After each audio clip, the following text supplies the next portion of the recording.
അവ എന്തൊക്കെ കൊണ്ടുപോയി? നീ പൈസ അയച്ചു കൊടുത്തായിരുന്നാ? ഞാൻ പൈസ എല്ലാം അയച്ചു കൊടുത്തായിരുന്നു.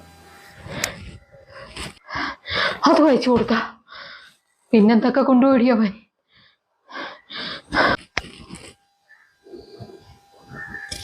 പക്ഷെ അയാളെ ചതിക്കുമെന്ന് ഞാൻ ഒട്ടും മനസ്സിലാക്കിയില്ലമ്മ.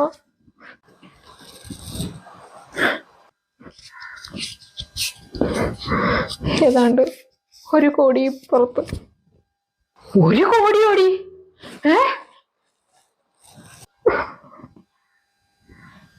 1 കോടി പുറത്താ? അത്രയ്ക്ക് പണം നിന്റെ ഉണ്ടായിരുന്ന? ഇത് പിന്നെ നീ എന്റെ സ്വർണം പണയം വെച്ചും കൊടുത്തായിരുന്ന? അതും അവനിക്ക് അയച്ചു കൊടുത്തോടി? ഉമ്മാടെ സ്വർണം ഞാൻ പണയം വെക്കുകയല്ല ചെയ്തത്.